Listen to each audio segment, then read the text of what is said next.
সাংখ্য যুগহ। আর এটার যদি শেষে একটা শব্দ আছে, এই শেষে শব্দটা কি উচ্চারণ হবে? ঋষি ক্যাসম, ময়ের মতো উচ্চারণ হচ্ছে।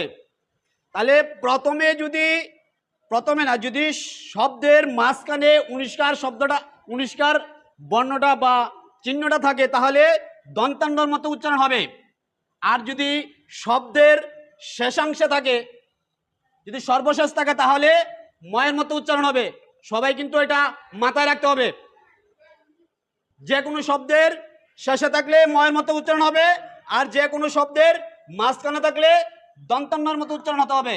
যেমন মাঝখানে আমরা যদি বলি এই যে সান কিয় জিউগা ইউগা, যেমন আমরা এখানে আরেকটি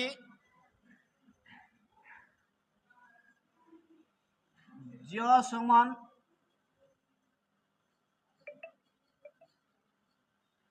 ইয়, এই জ সমান এই জ যেখানে থাকবে এখানেও আমরা ইয় উচ্চারণ করতে পারি।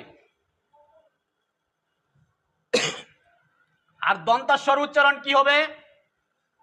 চয়ের মতো উচ্চারণ হবে। দন্তাস্বর উচ্চারণ হচ্ছে চ।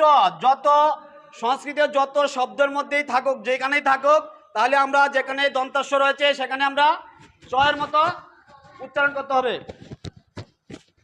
তাহলে আমরা যদি একটা উদাহরণস্বরূপ বলি সরস্বতী, এখানে কিন্তু চর মতো উচ্চারণ হচ্ছে সরস্বতী।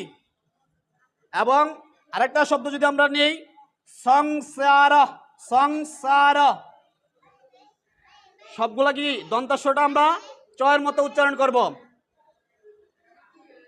আর যদি এখানে আরেকটি আছে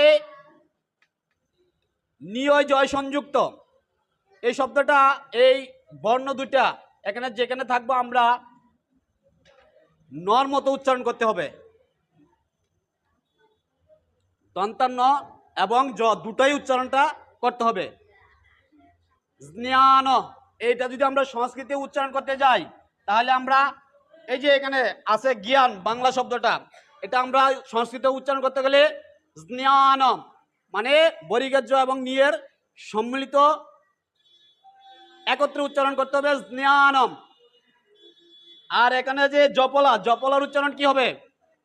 এই যে এখানে দেওয়া আছে কিন্তু জপলার উচ্চারণ হবে ইয়।